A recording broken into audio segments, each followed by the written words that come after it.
Vernon's, all right, then we'll wait for her. So is Vernon coming? He told me he was. I haven't heard from him, but We can just switch them. So can you just move down, just switch your name tag and come down here? And what about Andy? they said yes on Outlook and the sheet. So just switch Vernon and put him down there. I'll put you right here. That's great. Seifu's like, what is all this mess about? Like, does it really matter? Does where it really sit? matter where they Well, sit? it only does if it looks, I think it looks bad when there's empty chairs on TV. So that's what that's about. He's like, I still don't get it. Come closer. What's that?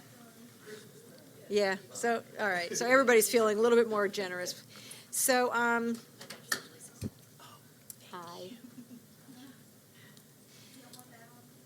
think it's a nice addition. In case we don't know who you are. That was the event. It was nice. Martha and I were there. That was. Put it on our picture. Did you see? Oh, you didn't? No, I didn't. I'll never see it if it's on Twitter. So, may I have a motion to open the school board public forum to get input on the legislative agenda? I move that we open the school board. Yes. So moved. Yes. You can, move by Muriel, second by Commissioner Hassan, all in favor? Motion passes 5-0 with 4 absent. Sorry for the delayed start. We only have 3 people signed up to speak, so we're not going to do the timer thing. I hate the timer thing, but when there's like 40 people signed up, you sort of need the timer thing. But we're going to start first with Dewana, Ms. Durrett, our Legislative Affairs Director. He's going to give a brief presentation, and what you'll note on the presentation is that it's short on specifics. It's sort of general, because the whole point of doing this is to hear what people are thinking. We hear about this from people in a lot of different forms, but this is specifically about the agenda, and so we will not be deciding what goes in this until we hear from people, and then we'll vote on this on January 8th. So with that, Dewan, I'll turn it over to you, and we'll get started. Good evening, Madam Chair, board members, and Madam CEO. Dewana Sturett, the Director of Legislative and Government Affairs for the school board. Tonight, I will not prolong the evening. I just have a few short comments to give an overview of some of the big issues that have occurred in the past, and I expect we will see this session, and also to allow public input to create and develop the platform for 2019. So, of course, tonight we have the occasion for a public input. We have met with elected officials, the Maryland Association of Boards of Education, PASAM, which is the Public School Superintendents Association, advocacy groups, and I met with PCAB about a month ago to go over the platform and some of their interests for the next session. Some of the major issues we'll see this year, of course, budget, capital, and operating. We have the adequacy of funding. We're always pushing for additional funding and more resources for our children. Kerwin, of course, which is the Commission on Innovation of Excellence in Education, will have funding and policy implications. As you all recall, there was a constitutional amendment on the ballot this year for gaming, and that passed so that that money would supplement education funding in the coming years and forever, basically, because it was a constitutional amendment. As a reminder, the fiscal analysts projected that in FY20, the first year that we would implement the supplemental education, it would be about $125 million. FY21, an additional $250 million, 22, $375 million. They did up to FY23 of $540 million, and FY24 $545 million. Those are the additional fundings that they assume that we will receive based on previous projections of the revenue from gaming. Also, I wanted to talk quickly about the next few years of increased revenue to the state. The fiscal outlook to the state in 5 to 7 years doesn't look as good as it does for the first few years, but this year in FY18 there was increased revenue to the state of $343 million, and for the next couple of years the revenue estimates based on the Spending Affordability Committee were revised upwards, and they were revised to be an additional $327 million in FY19 for the state and $412 million for FY20 for the state. FY19 was an additional $327 million. That's the estimated revised upward trajectory. FY '20, $412 million. And that's from the Spending Affordability Committee that met last month. Also, last session, there was a bill that was introduced, which we expect will be introduced again this year, on sports betting, and that would allow additional revenue now that the Supreme Court has allowed states to legalize sports betting. There was discussion of using that money to have additional revenue come into the state. It would have to be another amendment on the ballot, a referendum on the ballot in 2020, but there's been discussions about having that money be tied to additional supplemental educational funding. And this was actually something that the governor was quoted as saying in as recently as October, that he would be supportive of a referendum that would allow the voters to decide if the sports betting should be legalized in Maryland. Some of the other issues, a continuation of the city-state partnership.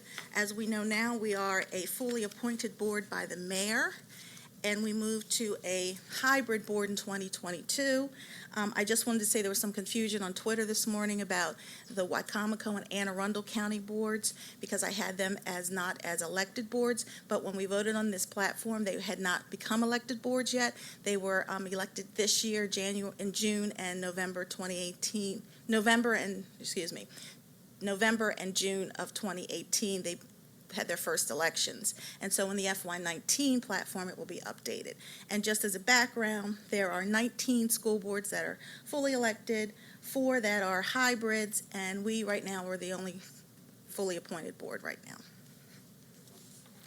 Also, some issues we always have about maintaining local control. I put overly prescriptive legislation. This was more in tune to ensure that the state doesn't tell us what to do in things such as curriculum or boundaries for school lines. And also, the bottom overly prescriptive legislation was for areas such as determining certain programs that we have to use. Last session, as an example, there was legislation in for a reading program, and it specifically told us which program that school districts had to buy and implement. And of course, that legislation failed, but that's the sort of thing that we always oppose.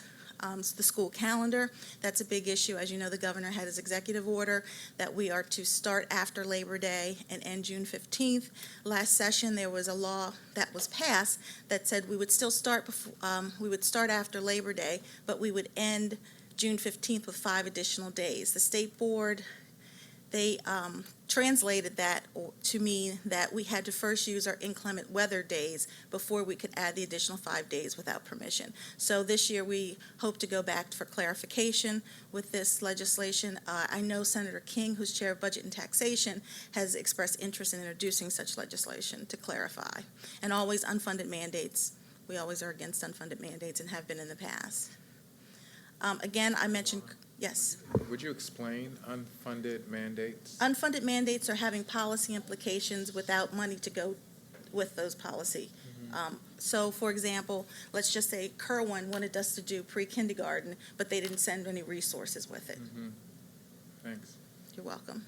And that brings us to Kerwin, and these are some of the overarching issues that we or I would think we would support, or the public would support for Kerwin. Pre-kindergarten with resources, the invention of community schools, or the starting of community schools with resources, the development of a concentration of poverty index, a proxy for poverty. This is the proxy that we would need to determine how the state education formula can develop, can decide how to provide education funding to school districts like ours that do direct certification, where we no longer collect the free and reduced price meal application forms. Also, we are supportive, and I would believe the public would be supportive of increased base funding for those special populations, the ELL, which is the English language learners, special education students, and low-income students, which is found in the compensatory education. Just one thing, I want to check this with Allison and Dr. Santelises, is that we definitely want a concentration of poverty factor, but we also want additional factors for Yes. highly concentrated poverty. So it's not just, I think we want it Absolutely, yes. to be at least 50%, but then we want there to be a recognition when it's 75, 80, 90, Yes. because we have 50% alone wouldn't do it for us. I didn't go into the specifics, but yes. Okay, I just want to make sure that Mhm, we're clear on mhm. that, okay. Capital, initially in September, the request was $82 million to the state. The first round of the interagency school construction allocation is $29 million for the school district. The first 75% by law has to be allocated by the end of this year, and the remainder in the spring. Again, the use of casino money for capital construction, that's something that came out this week from the governor's office, that he is desirous of using the additional the school money from the casino gaming to be used for school construction to add an additional $1.9 billion over 5 years. This is not a surprise because during the legislative session, he had the same legislation in where he was seeking to use the casino money for school construction. So this, Go No, ahead, go finish, ahead, sorry. no. No, my question is, that essentially makes it supplant, yes? he For would the use. lockbox law? No, he would use the money for additional school construction funds. So he'd have that money there to pay for the bonds. So he would have an additional $1.9 billion added to school construction, to capital funding. Instead of operating, so it's sort of an interesting, so theoretically, for example, I'm curious, we requested 82, they've given us 29 so far. Theoretically, could we get the whole 82 if they're going to put all this more money in? I don't know what his legislation would look like, most likely not, because the other jurisdictions, there would also be matching, so I wouldn't say we would get the 82 million. And also, he mentioned that he would model his program after the 21st Century Buildings Program, which makes me think, does that mean we are included? I don't know. But without seeing it, I can't say. Okay. I guess that was the most, never mind, I'm not going to say anything else. And to dovetail into Kerwin, again, with capital, we have always been raising concerns about Kerwin not addressing the capital needs of jurisdictions, because in order to implement a world-class education, a 21st century education, you need the buildings to support the programs. And so that's my basic overview. Again, we will always continue to receive input. I put the school board email there for people to send any information, any suggestions to us, and the actual legislative platform will be voted on by this board January 8th. Any Tried other to be questions brief and quick. for Dewana? Nope, just to publicly thank you, and thank you for your advocacy through MABE and their legislative committee, and the work you do here, and also to acknowledge that we have a legislative team, so appreciate your work as well, Melissa. Yes, very valuable. So Dewana will still be here, and if people ask questions, and so when they ask questions of the board, or we have a conversation back and forth, you just I'll be here. participate, you and Melissa as well. So the way I want to do this, we've got 3 people signed up. We're going to start with Sekou, then we'll go to Frank, and then we'll go to Jill. We're not going to use a timer, so we don't need to show any of that 5-minute business. We'll treat this as a conversation, so Sekou can have his say. If people have questions, comments, we can go back and forth. We're going to treat this a little bit differently. If nobody has any questions, then that'll be that. But welcome as always. But don't take that as a sign of disrespect. Yeah. Madam Chair, Madam CEO, Commissioners, Ms. Trueheart, she don't know what she missing.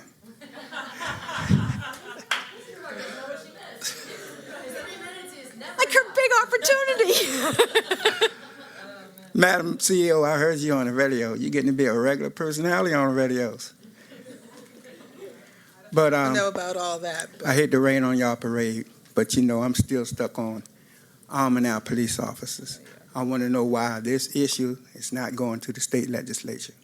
Every time I talk to a senator or a delegate who's, working out down in Annapolis, they tell me that this body is the reason why it's not going forward. That's why our police officers are running around with empty holsters. And I maintain that it's a violation of the 14th Amendment under the federal Constitution for our police officers not to be allowed to carry all their equipment, including their guns, like all the other school police officers in the state of Maryland. And why Baltimore City students don't get the maximum protection that comes with having armed police officers in their schools. I just can't understand why we the exception to the rule. And I think, now I filed the original civil rights complaint raising that issue because it's a federal question. I filed in the federal court on June the 1st. And if it was meritless, my experience has been the judges routinely would dismiss it without asking the opposing counsel to file a response, but she didn't do that.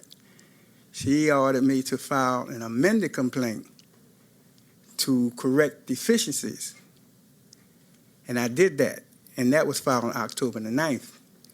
I suspect she is purposely sitting on making the decision, hoping that this body, in conjunction with the state legislatures, would do the right thing and let our police officers be armed, because it's going to be hard for opposing counsel to rationalize Baltimore City School police officers, highly trained specifically to work with students in schools, being unarmed when all the surrounding county police officers are armed who work in the schools, especially.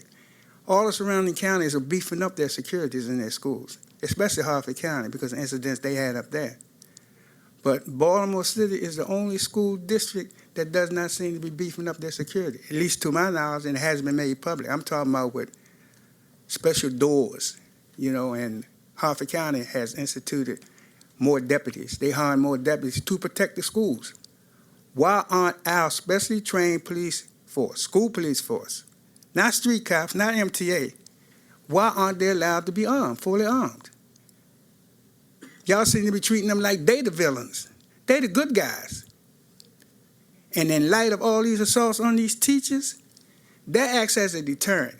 So they really need to be armed, just like all the other school police officers in this state.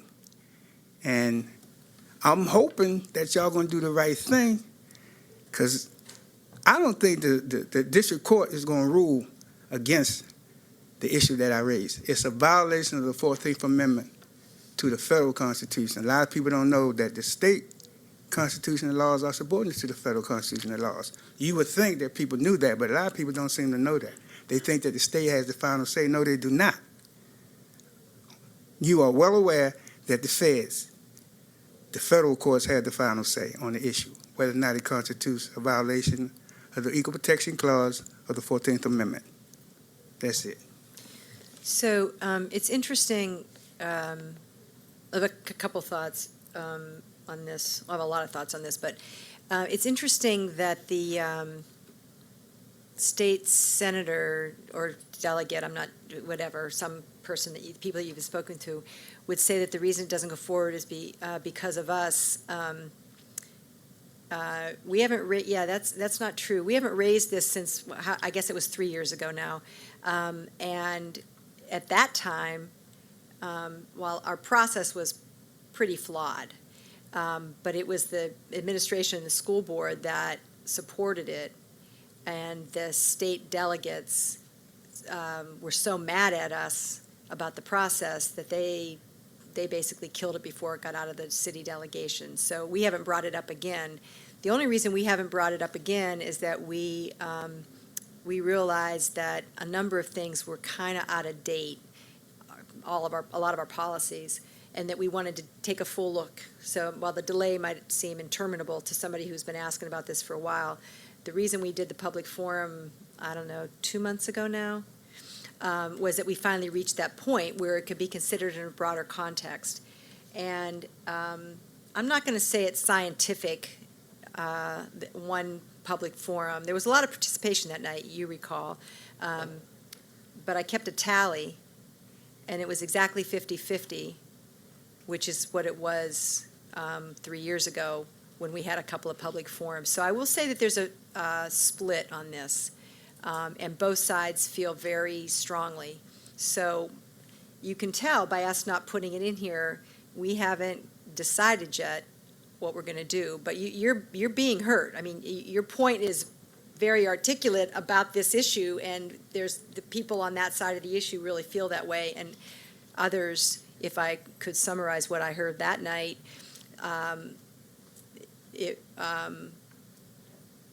people with young boys in schools felt concerned there was a reasonable chance, I don't know if I'd say reasonable, there was any chance that the school police might inappropriately use a weapon on their son. I mean, that was a specific commentary by a couple of people. So that was kind of a point that was made a couple of times. So it was split. I don't know if whether or not we decide to put it in our platform, there is a chance that somebody from the state delegation will introduce it, and then we will have to decide how that will force our hand. So you're saying it won't be resolved by this body until? it's not. I'm not saying that. I think no matter which way I've tried to do this, conversations with board members, conversations with the public, and frankly, even conversations with some of our school police. No matter which angle I've gone, which road I've gone down, there's a split. Each time I've gone down that road. And so there's not been a clear consensus. And that has made this difficult, because they're each side, somebody chime in, because I don't want to mischaracterize this. Martha, if you could. Yeah, absolutely. So I just, personal background, I come from a family that very strong gun ownership beliefs. And in fact, in my growing up, now granted it was before we wore bike helmets and seatbelts as well, but my father thought there was no reason to have a gun in the house unless it was loaded, because otherwise what good is it? So I came from a very, very pro-gun family, a military family. And in listening to these conversations, again, just taking in public feedback over the years we worked with Ed Clark and the Maryland Center for School Safety, the community listening sessions that were at like 12 different places. When we originally had this conversation in the previous administration, the vote was 50-50, but very much school principals, school police, and to be very transparent, Black families were very much, why aren't they armed? And then it was the advocates and more white parents on the other side. There's been a giant shift in that, in my perspective, in the folks coming out and advocating. And for me, the biggest shift has been in the school officers themselves. And I think some of it was trepidation about not knowing, limits and parameters of job descriptions, clear communications with principals on this is when you involve a school resource officer, this is when it's a discipline issue that should be handled by the schools. Part of this conversation, I think that's been a win, in that we are now calling in the school resource officers when it is, they're able to be in the schools for the mentoring, the GEMS, the support, the coaching, the one-on-one relationship building, but they're now being called, at least in the data we're getting, and the things I'm hearing from officers themselves, much more to critical events rather than, the kid's being insubordinate. And now it's going to escalate to a criminal level. So I think that's been a win lesson of this process. Where we go from here, though, I hope that the community is seeing that we really want this to be a community-based decision. And because it is 50-50, it seems like the conscientious thing to do is step back, take a breath, and listen to the people to whom are most affected. Parents, principals, and the school resource officers. And principals have really sort of shifted on we thought they wouldn't be okay with guns, but we're really doing okay. School resource officers, I thought I wouldn't, but I have some tools and I've developed some other skills. Does that mean my position has changed? Not necessarily, but I think we're still in a spot of really critical and essential listening.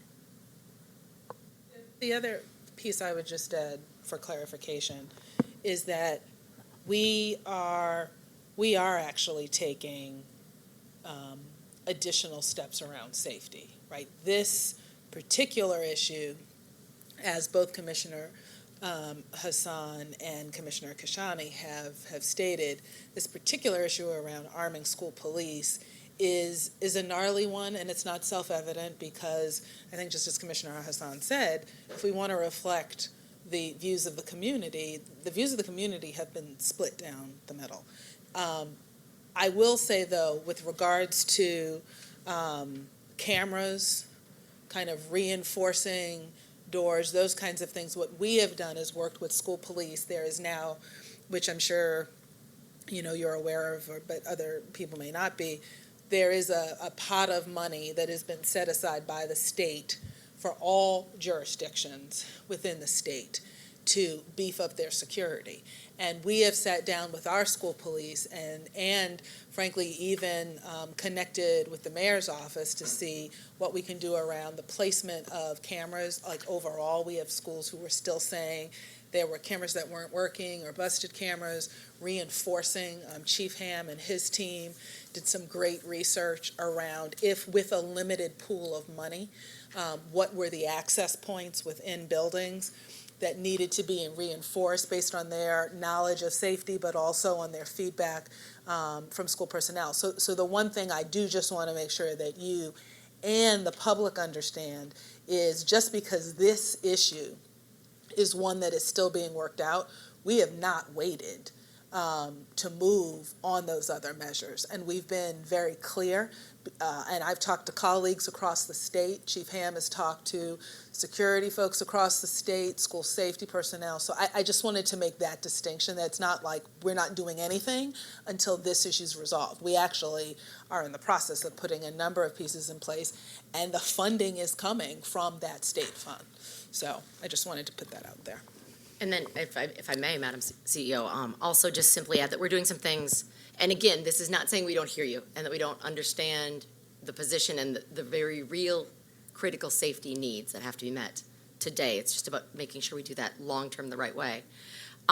Is that we're working with our kids to help them build self-regulation skills and help them build self-efficacy and agency skills. We're working with our curriculum to help it be more reflective of the history and lived experiences of human beings in this community, to help so we're not just being reactive to behavior and reactive to incidents of violence, but being proactive in really building up kids to be agents in their own lives. Well, my experience has been over the couple of years we have been debating this issue, a lot of black people who were in opposition to the police officers having guns thought that this police force was a part of Baltimore City Police Force. And there's traditional distrust of Baltimore City Police. When they realized that Baltimore School Police Force was a separate and distinct organization with its own chain of command and own chief, their attitude changed for the better. They said, well, in that case, and they had these relationships with the children and they coaching, the bottom line is they did not really have a clear picture of the situation, because a lot of them just assumed when you say Baltimore School Police that they're part of the Baltimore City School Police Force. So a lot of that has changed. But I'm going to leave you with this. You remember the complaint I filed about the open meetings violation and how the Open Meetings Compliance Board ruled. I'm not trying to embarrass y'all. I'm just trying to get you to do the right thing based on law, rules and regulations, and common sense.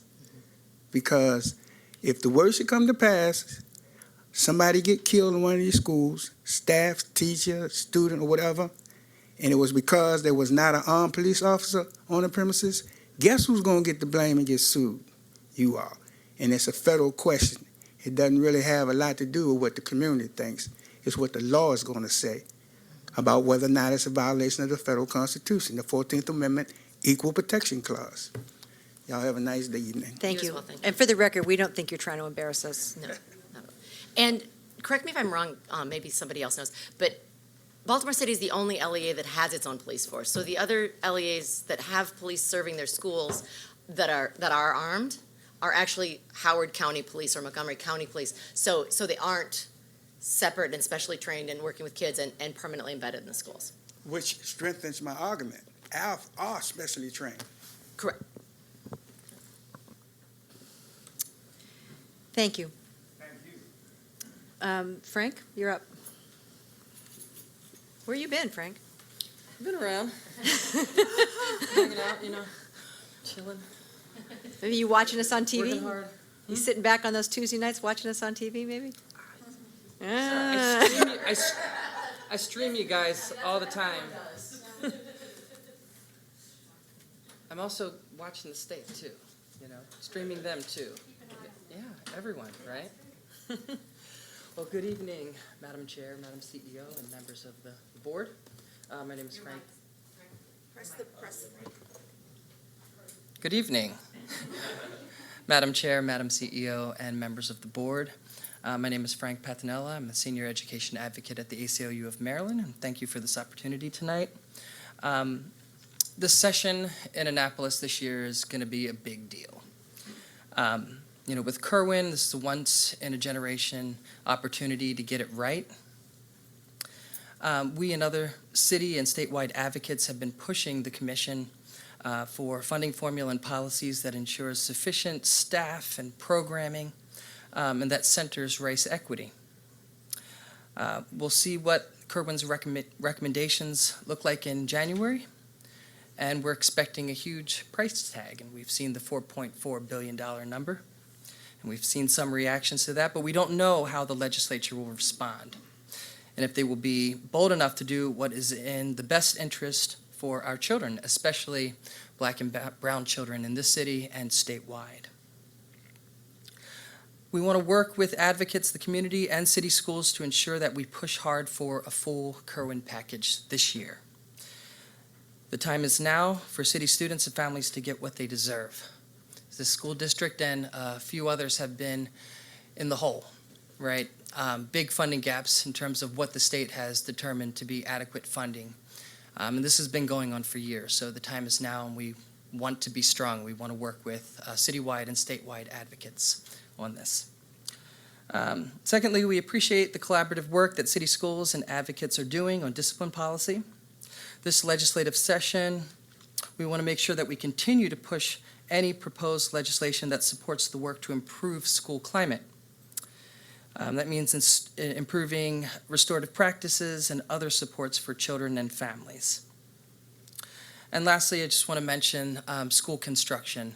This is an ongoing issue, as you know, that affects community members and the children and teachers.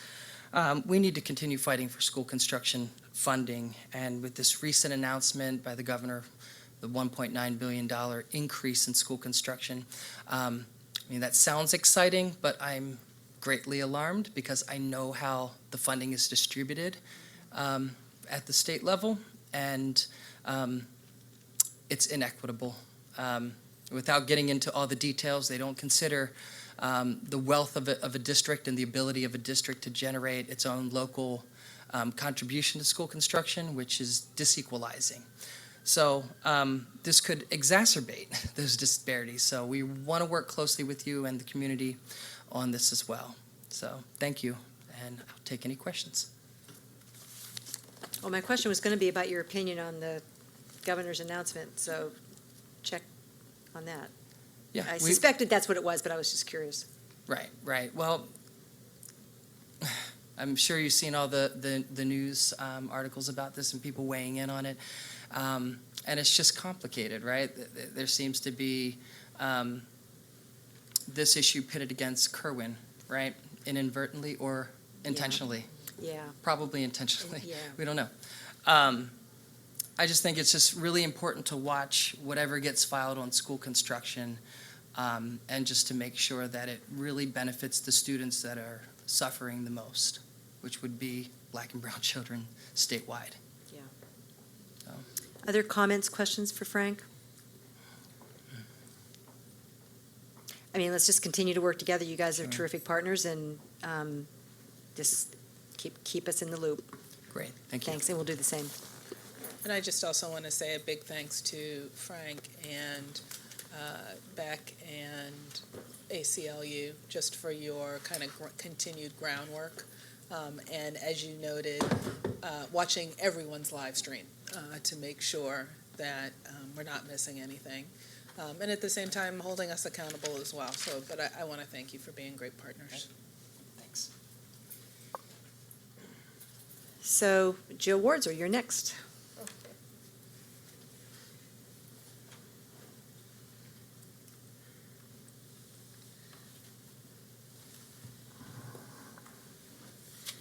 Is it on? Yes, it is. Good evening, Commissioners, Dr. Sandalese.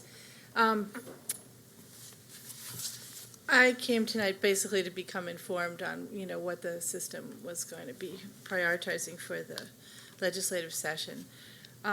So I want to just take this opportunity to congratulate the school system. I have, in the 20 years I've been engaged with the school system as an administrator, as a teacher, as everything. I've never seen so many opportunities for the public to be engaged on so many issues, from curriculum to enrollment to, what was last night? To the portfolio.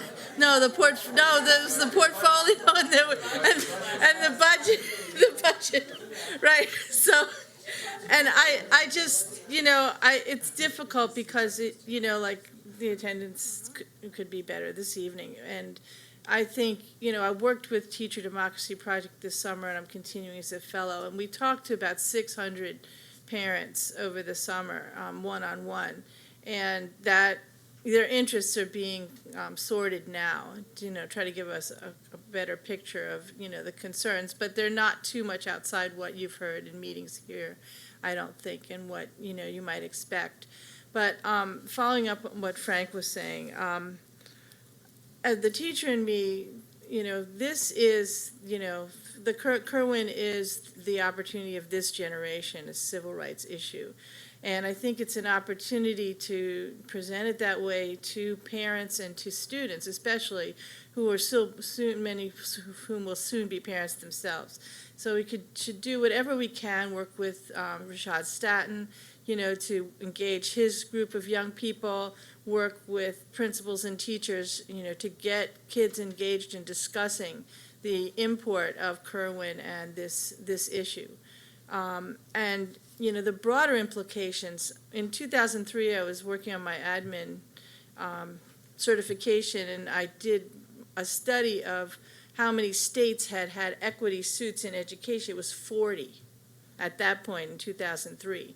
So it's not just an issue here, it's a national issue that we're still fighting all over the place. And so I think it's an opportunity to engage students. We have our curriculums, we have but let's see, let's challenge as educators our system to see what we can do to weave this in. Maybe there's an essay contest around it. Maybe, I don't know what. But I think it's a real opportunity to engage with it, because it is, it is a generational time. I think that's, and of course I want to thank you for in supporting the expansion of arts education, the Baltimore Arts Education Initiative. In the 20 years I've been here, I've never seen the school system so directly engaged with the implementation of that plan, and I'm very much heartened by it because, as I think all of you know, it can be a great addition to students' lives in education. I got here early because I was working on the 6 o'clock schedule, and I was reading some of the writing by the kids and about their portraits out here. It's just, it's such a knockout. And I'm happy to continue doing what I can to support and work with everybody to And we make it happen. appreciate it, So actually. thanks. Thank you. And just, it's nice of you to make the comment about the increased opportunities for public input. I think it's a point of pride for us. I know it is for Dr. Santelises and Allison. It certainly is for this board, but I think our motto is more, not less. More, not less. I think it can be challenging, disheartening for staff to sometimes, make all this effort and get all these materials together and get the dinner together and do, all that goes into that, and then not have a lot of people. But I think if the system keeps doing it, it will be, more people will begin, to get engaged. Well, if it's been a certain way for a long time, people don't necessarily, just because you open the door doesn't mean everybody's going to come streaming right in. I think it takes a minute. And then we have to also refine our outreach, even though I find I can get a little picky about, did you do this, did you do that? And 9 times out of 10, or actually 10 times out of 10, they actually have done all those things. So I think it just takes a minute for people to really get that this is a genuine invitation. And so 3 people signed up tonight, so we talked to 3 people. But we're just, thankfully, this is not the only time we're listening. And No, not but any at other all. questions, comments? Commissioner Chinia? I just want to thank you, and also just uplift the fact that you are an example of what retired employees and staff from the school system are still doing in support Yes. of our students. Takes So, one to know one. so thank you, Jill. Thank you. I know, there was a forum at Waverly Community Center last week, and I sat between Zatora Simzel and Gertrude Williams. And there on the panel were Bibi Verdery, Dr. Thornton, Mary Washington, and Man Hornback, and his father was. So, I feel like, there is a continuation of care in this community for supporting the work of the school system. So it's a great crowd to be in. Thanks, Jill. Jill, and I know that you're an advocate, but I want to also clarify something that you said. You said that the arts are a wonderful addition to what happens.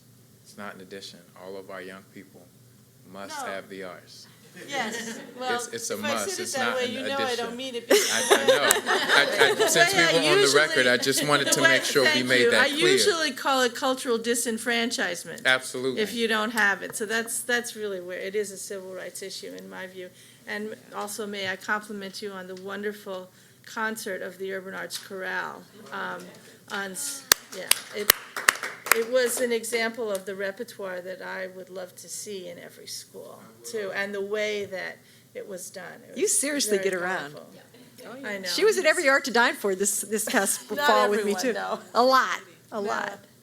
So we have another guest with us with her little man. Do you have anything you'd like to say or talk about or ask us about, or This is Miss Kimberly Graham. Miss Kimberly Graham? And who's the little man with you? My son, Kadar. Hi, Kadar. He's like, what? Come on up. Come on up, Miss Graham. Bring little man with you. He's like, what? He's like, I only get screen time when it's important. Good evening, everyone. I do not have anything officially prepared, but I'm here to listen and to learn. I am a parent. I am a very involved parent at my son's school and at my son's previous school. So I guess my challenge or question for clarity is just to make sure that you still continue to reach out to parents and think about reaching out in very different ways. What happened or worked 10 years ago, 20 years ago will not work with parents today. And so as one of those parents who are kind of on the ground floor, please, please, please remember us, especially when you're talking about RP, restorative practice. Bring us to the table on that, because if we're at the beginning of that process, we are the folks who are touching our kids and our students when they come home. And so then it can be kind of a lifelong process of learning. So that's just one example for me as a parent. But I do appreciate some of the things that I've experienced. I've been to several meetings. I will continue to go to several meetings, but I just ask that you continue to reach out to parents, because there are parents out there who want to get involved, who want to be active, and they want to be active on several different levels. Yeah, I think it's a huge misconception that people don't want to be involved. So I think that the onus is on us to keep trying and doing more. And I've been really happy with, I've respected the various leadership and approaches to PCAB because it's seen a nice evolution. I think in its current evolution, the idea that they're going to take some responsibility for sort of activating some of the school-based parent groups is really exciting to me, because it is sometimes if there's a bandwidth issue on staff, sometimes there really is a limit to how much touch you can have to each parent group, and that's kind of what it takes. So if we got this partner who's like thinking about doing some of that activation, that's really exciting to us. Which I didn't catch your school. My son is actually attending Tunbridge at the Cool, moment. cool. He transitioned from Govans Elementary, so had very positive experiences at both schools. Good. Like I said, very involved at both schools. Good. But yeah, just please, we are important. Oh, we And know. we are important in the We know. process. We know. So, Ms. Graham, what, if you can think of some, and hopefully in the future also, if things come to mind, you'll send them to the board office. But what are some of the ways that you think the district can reach out to parents to keep them engaged, or to engage more parents within the community, within the city? Well, I think just starting to invite parents to more events. I didn't realize anything about funding. I attended a funding event at Mervo the other day, and to actually, yeah, that's me. That was me. Yeah. But just having different events like that throughout the city where you actually offer childcare, and for parents to kind of figure out about what that funding piece is, I had no idea. It could be through, of course, social media, but also maybe just having that gentle conversation from the top down saying we want parents. And I'm not quite sure if that happens in that way. And I think that's important. Like, you can have, offices and programs and workshops and things like that, but if it's just stated, we want parents, and we want parents to partner with us. I think that's one way to just begin. Since you mentioned it, Yes. Ronald, you and I were both at that Mervo session, and Muriel was there too. Did you take advantage of the opportunity to give feedback and stuff? I gave a little feedback. Okay. What was just generally speaking, I mean, I know I learned a lot. It was like an early preview of the different departmental priorities, which was sort of nice, actually, to see that. Well, again, I always see it through a parent's lens. Yeah, so and I'm there curious. was, oh gosh, I am not going to say this correctly, but it seems as though they are starting, it's not restorative practice, it's another, yes, sites to kind of help with the safety issues and the climate issues. Yeah, the whole and child. The first, right. And I guess this kind of comes full circle, like, where are parents in that process? Like, are we at the front? Are we at the table when you're starting to dig deep on how this practice is going to work with So our you mean students? when a school actually decides to apply to be one of those sites? That's an interesting Absolutely. question. Yeah. It's an interesting question. Or even at the top level, our parents kind of at that discussion point, to just kind of give some input of what's really happening, because they may really have some really good suggestions. And like I said, bringing parents to the forefront at the beginning can only help reinforce things that happen within the classroom. Absolutely. So that's just one suggestion. Like I said, I'm not prepared tonight, but that's just, off the top of my head. Do we look prepared? Wait, I think, I have to say, I'm just going to admit, this is the third year in a row we've done this, and the attendance has always been low, and it turns out to be my favorite meeting, because you actually just get to talk to people. There's too many rules for the other meetings. Allison, And that's Christian? what parents need. What, time to talk? Just Just a chance to absolutely. talk. Giving So it's- them and we all that feel- so it's- opportunity yeah. to talk. Just to talk. That's a good point. I know Jill and I are also fellows as well, but, the issue of bullying has come out in some of our meetings as well. And just to have that opportunity for parents to talk about that and to kind of flesh through the problems and kind of flesh through some of the solutions is really important too. Yeah. So. Any other comments, reactions? Allison, Christian? Had the same question you had about school. I so appreciate you being here, but I too want to know what schools that your son has gone to. So, but no, I really appreciate you taking the time to be engaged, and we really appreciate I will having continue to thoughtful be parent engaged. advocates that are Yes. engaged. So thank I'm you. not worried about you. And I will just comment, not as CEO, but as fellow mom. It's always good seeing you at things like the pancake breakfast and other things.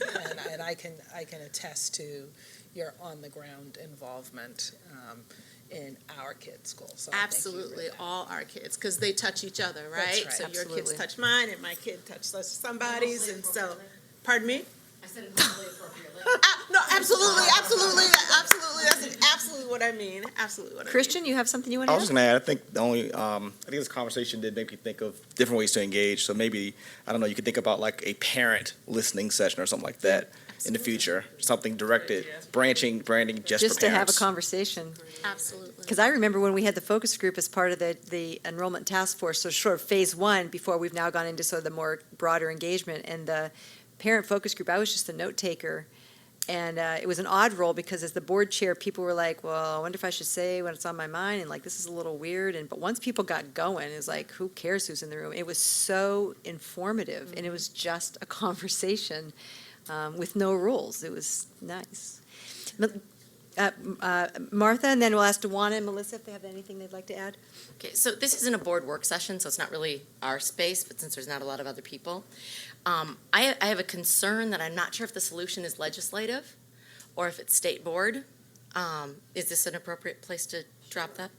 So, and I spoke with several state board members prior to the adoption of the STAR system, but the part of the formula for the STAR system is inherently inequitable. And the challenge with it, to me, is, and has been for 8 months of this discussion prior to them deciding on the formula, was things like if you have a significant population of English learners, that factors into your score. But if you don't have any English learners, then you have those other 40 percentage points that just get to be good.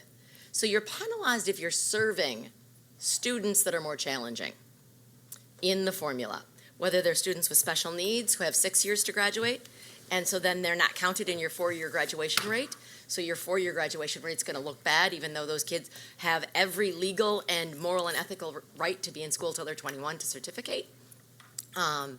And I don't know if that's legislative, but if it is, I think we need to jump on it. That's why, Frank, I was like, please stay for 1 sec. I don't know if that's ACLU, if that's us. I don't know if it's go to the state board, but it feels like a system that is going to over punish and under uplift many schools that are really doing great work with really challenging populations. Not to dismiss or say your graduation rate shouldn't be 95%, so those 10% only drop you to 85, don't get me wrong. If they're dropping you to the 40s and 50%, that's a problem. But it's still adversely impacting the schools that are trying to do the most work with the heaviest lift in all LAs. Twofold. If you recall, we had Protect Our Schools a couple of years ago, which is supposed to have implemented the federal law. And the governor vetoed it, and they came back the next session and they overrode the veto. The STAR rating system was something that the Protect Our Schools Act didn't really want to see happen, but the regulations, part of what happens is when they pass the law, then the state board has the ability to make regulations that are to implement the law. And so without actually saying you can't do the STAR rating, they implemented a STAR rating. They didn't want to see an A through F. I think there was pretty much clear testimony on that, but I don't think anybody envisioned that STAR rating at the For a long point. time, the biggest discourse was, should it be crabs or stars? Yes. Because having more crabs is Yes. somehow better. Yes, yes. So it could be a push by MABE and PZAM, but with the state board, but they've already put the regulations in place. So if you really want to push that, it's something that the state legislature would have to do. And I think we would need to build a coalition and talk with the new chair of EHE, Senator Pinsky, to see if he would be willing to move in that direction. And I'm not an expert on this, but that's the direction we would have to move and build a coalition to do it. Teresa, somebody greeted Teresa Jones when she came off the elevator tonight at the principals event, and apparently Teresa is an expert. I mean, I'm not surprised she's an expert in this, but she must have made some kind of a presentation or She read the charter and. with the advisory board. We should think about trying to get access to whatever she did today, because it was getting rave reviews from people who were talking about it today. For what it's worth, Colin. But I will say this, and I just, it's one thing to know and get a read on what is, but what I heard in Commissioner Hassan's question, and you can correct me if I'm wrong, is not just a great interpretation of what is there, but a questioning of what is there and what should be there. And so I don't want to conflate, and not that, I'm sure Teresa did a fabulous job, and I heard it too. Yeah, great, that's nice, but fundamentally, right, what are the components? And, all I would say is that I think it is a board function to question those formally, to ask for, whether it's legislation or something, for a more in-depth analysis, right? I think superintendents have asked for that. I do not think Baltimore City is alone in questioning, so this is not yet another kind of city-only narrative. I think that I have colleagues across the state, and some of it is, it's new and it's rolled out, and some of it is how it's rolled out. I mean, I'm just going to put that out there, right? Like, for having been in other states, and this is probably the advantage and disadvantage of not having spent, right, all 30 years of my career in Baltimore City or Maryland, I know that there are other ways of doing it. If you go to Ohio, that has had a ranking system for a long time, if you go to Florida, that has had a ranking system for a long time, not that those are perfect states by any means. And I have colleagues in those states who will tell you they don't feel like theirs is perfect either. I do think one of the concerns that was lodged by a number of advisors as Maryland was put in, this was no longer my job. It used to be my day job. Now my day job is focusing on Baltimore City. When they sought advice from consultants who do this and organizations who monitor through an equity lens, even though some philosophically we may differ in areas, right? There were questions being raised about particular components. The other piece I will just say, and, again, it's got to be the board. I reach out to the state. Dr. Salmon gives me great information when I need it. I think, though, there is something to what a mentor principal said to me probably now 25 years ago.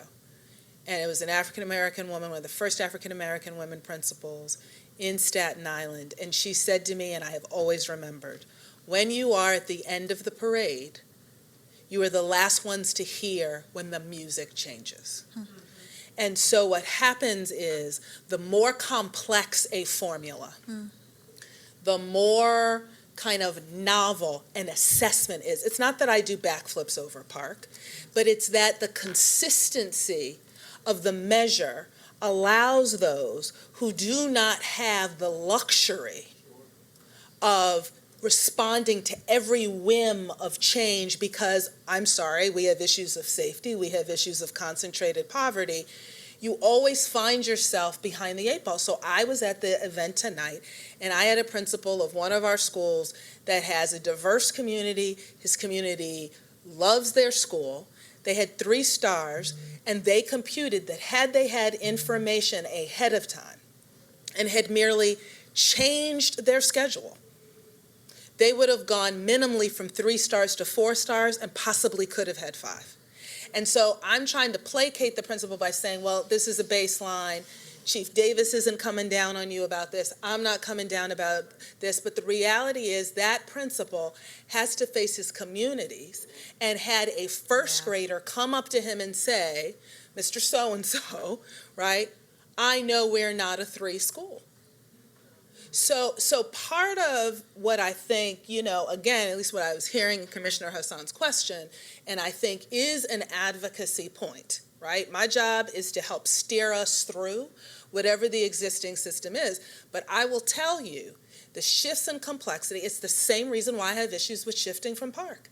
Mm-hmm. Because we will be the last ones to get the detailed information. We will be the ones that are focused on mastering, right, how to make sure all of our schools are on par. Now we finally get it. And we're the ones, what's ironic about Park is we're the ones that are hit most. We're the ones with the lowest Park scores, and we weren't the ones saying change it, which I find ironic, right? And so part of the shift, and I'm going to say this, and hopefully I don't get in trouble, but not with you all, but the reality is there is a political frame of what happens when certain communities don't like the ratings their systems are given. We suddenly then turn the measure.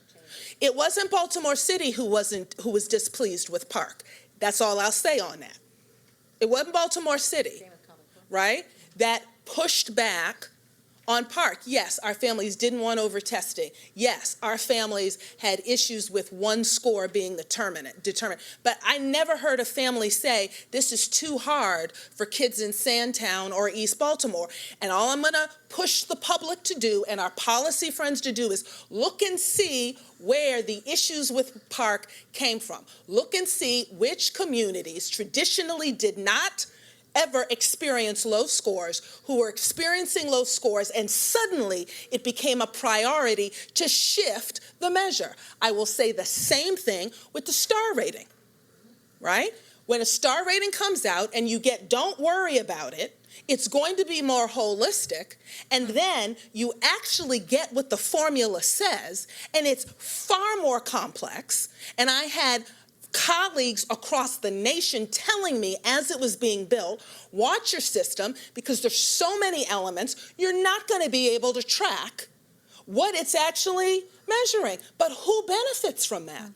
Districts who intuitively, because they're the drivers of what the definition gets to be. And again, when you're in the room determining the formula, my dad, who's a stats person, said, you have to be in the room when the formula is developed. Because if you're not in the room when the formula is developed, you're at the end of the parade again. So I just want us all, small, intimate group though we may be, to get the full nuance of what has occurred here. And it is what continues to occur. And as soon as a system begins to master what the rules of the game are, they shift the rules. They change the rules. Yes, well, but that's what I mean by being at the end of the parade. Who got the tubas last, right? Who got the flutes last? We finally get the flutes. We finally learn where the keys are. We get the sheet music, and then you decide, let's just do something totally different. And I think that is something that our community needs to be aware of because it happens over and over and over again. So, because we had a lot of time and because Commissioner Hassan rightly asked the right question, like I said, I don't want us getting fixated on what the translation is. Yeah, Teresa will translate it, but that's not really what's going on here. What's going on here is let's shift yet again and don't let them catch up. That's what's going on. Allison, you have something you want to add in? Melissa, So I was just going to say, I agree. If you'd like to say anything, feel free to sit with Duana. So I was just going to say I agree with that, and that I think we also have to remember what actually was in the law that the MSD did not implement. So there actually was language in the law that required them to do comparisons to schools with similar demographics, and that part of the star rating was not implemented. And to your point, I also talked to principals tonight who they don't have time to go through the star rating and figure out how to schedule their schedule in a way to maximize it to get more stars. But if you're in a system that doesn't have some of the challenges that we have, you have a little bit more time to fixate on these things. And so I think that is one of the challenges that we didn't have the time. The other thing I would say is that things like there is huge, I mean, you pointed out some good gaps with it. There's also clearly a huge gap with racial gaps that is just not really measured it doesn't seem to be measured at all because the schools that have those gaps it's not reflected in their stars at all. So there's something with that's a real problem. And so those are two fixes. I mean, implementing the law as it stands would be a good start before we even get to other legislative changes. It would be helpful if they actually implemented the law that's on the books. I was just going to say that I hear you on we have to be very, very conscientious of the look if we ask for changes or clarifications. But I also feel like we need to, at minimum, educate the community on the fact whether they end up with a 1 star, but it's a gold star because all of their students are immersion students, or some way of being more accurate and honest about the results. So then we can actually hold our principals accountable to say, you're at a 59% graduation rate. What's your target for next year? How are you going to get there? When that's a real number rather than a not accurate number to their student body and the expectations of that student body. So we've got a couple things here. You can come back up, Jill, if you'd like. There's a couple things here. One is that this last suggestion, given some of what Dr. Santelises and Martha have just said, is is there an opportunity to have a presentation so we can actually really understand what this is and what it isn't? That's one thing. And the second is it may be worth, Duana, I'm looking at Melissa, I'm looking at you because you brought it up. Are there a couple of, being Do we conscious draft of, a letter look, to the state board? is Do there, we- are there some things that we might want to explore, policy change, legislative change? I don't know what this is, but I hear Dr. Santelises loud and clear that this is our responsibility, and so I would ask, if you're willing, and anybody else that has thoughts on this, to, if Martha can be our point person, looks like Frank might have some ideas, but to work with Duana and Melissa, now's the time to do that, because if there's something we can do, let's do it. Good. And Jill, if you want to add something? I just thought it might be a useful time, you may already be aware, but last year, the WIDA organization, the test for the English language learners, changed the test out score after the test had been given.